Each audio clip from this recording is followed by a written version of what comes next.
5 दिनों तक चलने वाले दीपावली के महापर्व में धनतेरस का त्योहार सबसे पहले दिन मनाया जाता है और हिंदू पौराणिक मान्यता के अनुसार धनतेरस की तिथि पर भगवान धन्वंतरी का जन्म हुआ था।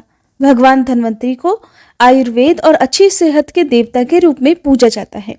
दिवाली पर धनतेरस के दिन भगवान धन्वंतरी की पूजा करने से जीवन में सुख, समृद्धि, ऐश्वर्य और अच्छी सेहत का आशीर्वाद प्राप्त होता है। साथ ही इस दिन खरीदारी करना भी बहुत शुभ माना जाता है। धनतेरस के दिन हर तरह के शुभ कार्य प्रारंभ किए जा सकते हैं। इस दिन विशेष रूप से सोना और चांदी के आभूषण, नए बर्तन आदि खरीदे जाते हैं। धनतेरस के दिन इस प्रकार की विशेष चीजें खरीदने पर माँ लक्ष्मी जी का आशीर्वाद मिलता है। ऐसी मान्यता है कि धनतेरस के दिन हम जिस भी वस्तु की खरीदारी करके लाते हैं उसमें 13 गुना की वृद्धि होती है। इसलिए आपको ध्यान रखना है कि कोई भी ऐसी गलती ना करें, ऐसी वस्तु खरीद कर ना लाएं जिससे कि अशुभता आ जाए। तो धनतेरस के दिन ये चीजें कौन सी हैं, खासकर मैं आज की वीडियो में आपको बताऊंगी कि आपको इन 13 विशेष चीजों में से आपको कुछ ना कुछ वस्तुएं खरीदनी ही चाहिए। अगर आप ये सभी 13 वस्तुएं ना खरीद पाए तो इनमें से जो भी आपकी सामर्थ्य हो वो वस्तु आप घर पर खरीद कर ला सकते हैं।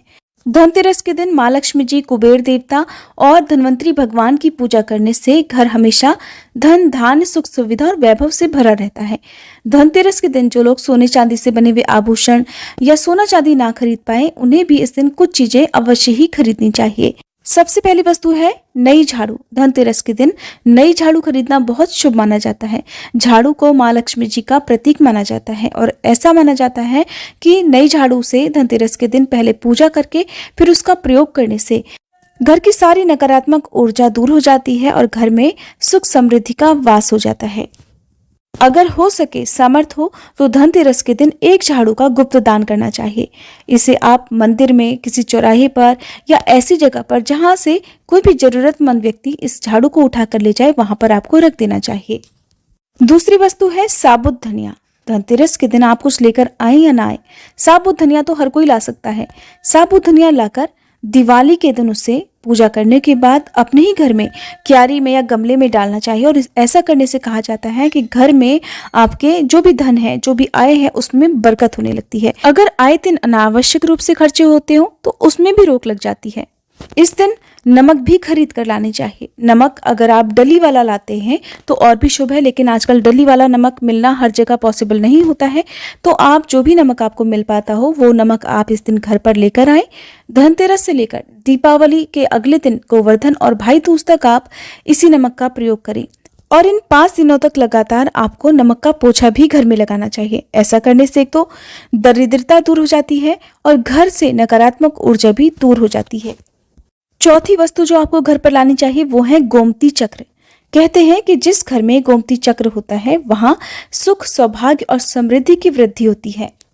गोमती चक्र घर पर रखने से वास्तु दोष भी दूर हो जाता है और अगर घर परिवार में किसी भी सदस्य में आत्मविश्वास की कमी हो तो धनतेरस के दिन गोमती चक्र लाकर उनके हाथ से पूजा करवाकर फिर बाद में आपको इन गोमती चक्र को अपने मंदिर में या फिर धन रखने के स्थान पर आपको रख देना चाहिए। ऐसा करने से जो भी संबंधित परेशानी है वो दूर हो जाती है। आपको ये सारी वस्तुएं मार्केट में पूजा वाली दुकान में बहुत आसानी से मिल जाएंगी। 5वीं वस्तु है कौड़ियां। कौड़ियां आपको सफेद, भूरी, पीली या चितकबरी मिल जाएंगी, लेकिन आपको जो कौड़ियां लानी है वो या तो सफेद लेकर आए या फिर पीले रंग की कौड़ियां लेकर आए। कहते हैं जिस घर में कौड़ियां होती हैं वहां पर माँ लक्ष्मी जी हमेशा वास करती हैं। कौड़ियां माँ लक्ष्मी जी को आकर्षित करती हैं, इसलिए आज के दिन आप 5, 7, 11 या 13 कौड़ियां लाकर आप चाहे तो धनतेरस की शाम को या फिर दीपावली की रात को इनकी पूजा करके रोली, अक्षत, कुमकुम अर्पित करके फिर एक लाल कपड़े में बांधकर आपको अपने घर में जहां पर भी आप धन रखते हैं वहां रख देना चाहिए। हर साल आप इन्हीं पुरानी कौड़ियों की पूजा कर सकते हैं। हर साल आपको कौड़ियां खरीदने की आवश्यकता नहीं है।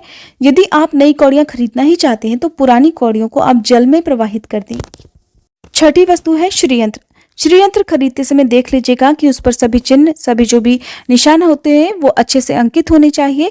श्रीयंत्र जिस घर में होता है, नियमित रूप से श्रीयंत्र की पूजा जिस घर में होती है वहां पर भी कभी धन का अभाव नहीं रहता। श्रीयंत्र की उत्पत्ति को लेकर धार्मिक पुराणों में एक उल्लेख मिलता है कि एक बार महालक्ष्मी जी अप्रसन्न होकर पृथ्वी से वैकुंठ लोक चली गई। माता के रुष्ट हो जाने से धरती पर बहुत सारी समस्याएं प्रकट हो गई। ब्राह्मण और महाजन बिना लक्ष्मी जी के निर्धन हो गए। तब ब्राह्मणों में श्रेष्ठ वशिष्ठ मुनि ने निश्चय किया कि मैं लक्ष्मी जी को प्रसन्न कर पृथ्वी पर वापस ले आऊंगा। जब मुनि वशिष्ठ वैकुंठ में जाकर माँ लक्ष्मी जी से मिले तो उन्हें पता चला कि माँ लक्ष्मी जी तो अप्रसन्न है और वे किसी भी स्थिति में पृथ्वी पर आने को तैयार नहीं है। तब वशिष्ठ जी ने वहीं पर बैठकर भगवान विष्णु की आराधना शुरू कर दी। नारायण ने प्रसन्न होकर मुनि वशिष्ठ को अपने दर्शन दिए। वशिष्ठ जी ने श्री हरि विष्णु से कहा कि हम पृथ्वी पर बिना लक्ष्मी जी के बहुत दुखी हैं। हमारे सारे आश्रम उजड़ गए, धरती पर वैभव खत्म होने वाला है। ये सुनकर भगवान विष्णु वशिष्ठ मुनि को साथ लेकर माँ लक्ष्मी जी के पास गए और उन्हें मनाने की कोशिश की, लेकिन फिर भी माँ लक्ष्मी जी नहीं मानी। तब उन्होंने कहा कि मैं किसी भी स्थिति में पृथ्वी पर वापस जाने को तैयार ही नहीं हूं। जब चारों दिशाओं में माँ लक्ष्मी जी के पृथ्वी पर वापस न आने की बात फैल गई, तब देवताओं के गुरु बृहस्पति जी ने एक युक्ति सुझाई। उन्होंने कहा कि अब श्री यंत्र साधना ही एकमात्र उपाय बचा है जिससे माँ लक्ष्मी जी को धरती पर आना ही पड़ेगा। गुरु बृहस्पति जी के निर्देशों से श्री हरि ने धातु पर श्री यंत्र का निर्माण किया और उसे मंत्र सिद्ध प्राण प्रतिष्ठा युक्त करते हुए दीपावली के 2 दिन पूर्व धन त्रयोदशी को श्री यंत्र पर स्थापित करके विधि विधान से उसका पूजन किया। पूजन समाप्त होते होते माता लक्ष्मी जी को वहां आना ही पड़ा और वे बोली कि मैं किसी भी स्थिति में यहाँ आने के लिए तैयार नहीं थी, ये मेरा प्रण था, परंतु बृहस्पति जी की युक्ति से मुझे आना ही पड़ा। श्री यंत्र मेरा आधार है और इसी में मेरी आत्मा भी बसती है। यही कारण है कि धनतेरस के दिन श्री यंत्र खरीदना चाहिए, स्थापित करना चाहिए। 7वीं वस्तु है 7 मुखी रुद्राक्ष की माला या फिर 7 मुखी रुद्राक्ष। अगर आप धनतेरस के दिन 7 मुखी रुद्राक्ष को घर पर लाते हैं और फिर उसकी विधि विधान से पूजा करते हैं या भगवान शिव की पूजा में आप इस रुद्राक्ष को प्रयोग करते हैं, किसी भी मंत्र का जाप करते हैं, तो उससे भी आपके घर में कभी परेशानी नहीं आती, किसी प्रकार का कोई अकाल मृत्यु का भय नहीं रहता। क्योंकि दीपावली दियों का त्योहार होता है और इस दिन अपने घर में अपनी सामर्थ्य के अनुसार दीपक जलाए जाते हैं। धनतेरस के दिन भी दीप जलाने चाहिए। अगर आप चाहते हैं आपके घर में साक्षात माँ लक्ष्मी जी का वास सदा बना रहे, पूरे वर्ष भर आपके घर में धन की कोई कमी ना रहे, आपको कभी कर्ज लेने की नौबत ना आए, तो ऐसे में धनतेरस की शाम को आप 13 दीपक घर के अंदर और 13 दीपक घर के बाहर जलाएं। ऐसा करने से भी माँ लक्ष्मी जी का आशीर्वाद प्राप्त होता है। और धनतेरस के दिन 8वीं जो वस्तु है वो आपको मिट्टी के दीपक जरूर खरीद कर लाने चाहिए। मिट्टी के दीपक आप अपनी सामर्थ्य के अनुसार खरीद कर ला सकते हैं। अगर हो सके तो किसी जरूरतमंद को, जहां पर धन का अभाव हो, ऐसे घर में आप मिट्टी के दीपक का तेल सहित और बाती सहित, रुई सहित दान भी कर सकते हैं। 9वीं वस्तु जो आपको खरीद कर लानी चाहिए वो है लक्ष्मी जी और गणेश जी की मूर्ति। वैसे तो मिट्टी की मूर्ति ही घर पर लाना शुभ होता है, लेकिन यदि आप मिट्टी की मूर्ति ना लाना चाहें तो धातु की मूर्ति, जैसे कि आप चांदी की, सोने की या पीतल की मूर्ति भी घर पर ला सकते हैं। अगर आपके पास पहले से ही मूर्तियां हैं तो आप जरूरी नहीं है कि हर दीपावली पर मूर्ति खरीदें। धातु की मूर्ति यदि है तो हर साल आप मूर्ति ना खरीदें, लेकिन मिट्टी की यदि मूर्ति है तो उनका विसर्जन कर आपको धनतेरस के दिन नई मूर्तियां लाकर उनकी पूजा विधि विधान से करनी चाहिए। धनतेरस के दिन खरीदी गई नई मूर्तियों की पूजा आपको दीपावली की शाम को करनी चाहिए। धनतेरस के दिन आप भगवान गणेश और माँ लक्ष्मी जी की जो मूर्ति खरीदें वो खरीदते समय ये ध्यान रखें कि दोनों मूर्ति अलग अलग होनी चाहिए और दोनों ही मूर्ति में भगवान गणेश और लक्ष्मी जी बैठी हुई मुद्रा में हो। खड़ी हुई मुद्रा में लाई गई जो मूर्तियां होती हैं वो उग्र स्वभाव की और चंचल मानी जाती हैं। अगर आप खड़ी मुद्रा वाली मूर्तियां लेकर आते हैं तो ऐसे में धन का भाव आपके घर में लगातार बना रह सकता है। और आपको ध्यान रखना है कि जो मूर्तियां आप लेकर आए वो कहीं से भी खंडित ना हो, टूटी भी ना हो। गणेश जी की प्रतिमा खरीदते समय ध्यान रखें कि उनकी जो सूंड है वो बाईं तरफ मुड़ी हुई हो और उनका वाहन मूषक भी उस मूर्ति में जरूर बना हो। और भगवान गणेश के एक हाथ में लड्डू या मोदक भी होना चाहिए। और माँ लक्ष्मी जी की जो मूर्ति है वो कमल के फूल पर विराजित होनी चाहिए और उनके हाथ में सिक्के हों या फिर सिक्के गिरने वाली अवस्था में हो। ऐसी मूर्तियां घर पर लाना बहुत शुभ होता है। बहुत से लोग आज के दिन उल्लू पर विराजमान मूर्ति या फिर तस्वीर घर पर लेकर आते हैं, लेकिन आपको हाथी या फिर कमल के फूल पर विराजमान लक्ष्मी जी की मूर्ति या तस्वीर ही घर पर लानी चाहिए। कभी भी प्लास्टिक ऑफ पेरिस, जिसे पीओपी कहते हैं, प्लास्टिक की मूर्तियां इस दिन नहीं खरीदनी चाहिए और ना ही पूजा में उनका प्रयोग करना चाहिए। आप केवल मिट्टी की या फिर धातु की मूर्तियां ही लेकर आएं। अष्ट धातु की मूर्ति भी आप ला सकते हैं। धनतेरस के दिन आपको जो 10वीं वस्तु खरीदनी चाहिए वो है कुबेर यंत्र। कुबेर यंत्र जिस घर में होता है वहां पर धन के देवता कुबेर का वास होता है, साथ ही माँ लक्ष्मी जी भी वहां पर वास करती हैं। आपको उत्तर दिशा में ही धन कुबेर यंत्र की स्थापना करनी चाहिए। इस दिशा का सही निर्माण परिवार में समृद्धि और खुशियों को लेकर आता है।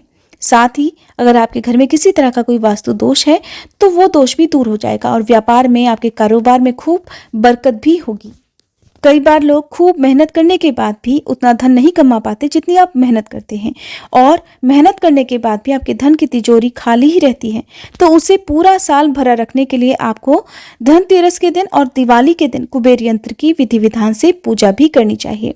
कुबेर देवता के मंत्र ओम यक्ष राजाय विद्महे वैष्णवाय धीमहि तन्नो कुबेराय प्रचोदयात का कम से कम 1 माला या 51 बार जाप करना चाहिए। 11वीं वस्तु है सोने चांदी के आभूषण या फिर सिक्का। अपनी सामर्थ्य के अनुसार आपको आज के दिन सोने चांदी के आभूषण या फिर कोई भी चांदी का सिक्का खरीदना चाहिए और उसकी भी पूजा आपको करनी चाहिए। यदि आपकी सामर्थ्य ना हो तो आप सोने चांदी के आभूषण या सिक्के के बजाय मिट्टी के बर्तन या 1 चम्मच भी आज के दिन यदि खरीद कर घर लाते हैं तो उससे भी आपके घर में पूरे साल खूब बरकत होती है। सब जानते हैं कि धनतेरस के दिन नए बर्तनों की खरीदारी की जाती है, लेकिन नए बर्तनों में भी आपको ये ध्यान रखना है कि आज के दिन यदि आप पीतल के बर्तन खरीद कर लाते हैं तो वो ज्यादा शुभ होते हैं। आप पुराने टूटे हुए बर्तनों को बदलकर भी नए बर्तन घर पर खरीद कर ला सकते हैं। जिसकी यदि सामर्थ्य बर्तन खरीदने की ना हो तो उन्हें आज के दिन केवल पूजा से संबंधित जो भी सामग्री है वो खरीद कर घर लानी चाहिए। ऐसा करने से भी आपको धन कुबेर भगवान और माँ लक्ष्मी जी का आशीर्वाद प्राप्त होता है। जिसकी अगर सामर्थ्य हो तो वो अपनी सामर्थ्य के अनुसार इस दिन कुछ भी चाहे वो खरीद सकता है। लेकिन बर्तनों में आपको लोहे के बर्तन इस दिन भूल से भी नहीं खरीदने चाहिए।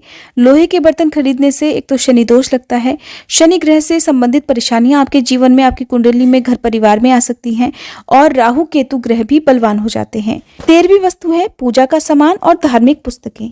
अगर आप अब तक बताई गई सभी 12 वस्तुएं खरीदने में असमर्थ हैं तो आज के दिन यदि आप अपने घर में पूजा से संबंधित कोई भी वस्तु खरीद कर लाते हैं, जैसे दवा या फिर कोई भी सामान, लौंग, इलायची, पान, सुपारी, बताशा, तो वो भी आप इस दिन खरीद कर ला सकते हैं। इसके अलावा आप धार्मिक पुस्तकों में जैसे कि व्रत कथाएं हैं या फिर पूरे हफ्ते पढ़ने वाले जो भी व्रत त्योहार हैं, आरतियों की किताब है, और अगर आप पढ़ते हो तो आप पुराण भी अपने घर पर ला सकते हैं। और पुराण घर पर लाने के बाद जब भी आपको समय हो तो खुद भी पढ़ना चाहिए, दूसरों को भी पढ़कर सुनाना चाहिए। ये सारी वस्तुएं यदि आप इनमें से कुछ भी या सारी वस्तुएं भी खरीद कर लाते हैं तो उससे कहा जाता है कि आपके घर में पूरे वर्ष माँ लक्ष्मी जी की कृपा बनी रहती है। घर में कभी भी आपको कर्ज लेने की स्थिति नहीं आएगी। आप जितना भी कमाएंगे उसमें आपको 13 गुना की वृद्धि मिलेगी। ये जानकारी अगर आपको पसंद आई हो तो वीडियो को लाइक करके हमारे चैनल को सब्सक्राइब जरूर कीजिएगा। दिवाली के दिन पूजा कैसे करें, धनतेरस और दिवाली का शुभ मुहूर्त कब से कब तक रहेगा और गोवर्धन पूजा और भाई दूज कब है, इस बारे में जानने के लिए आप हमारे चैनल पर आगे आने वाली वीडियोस को देखना मत भूलिएगा।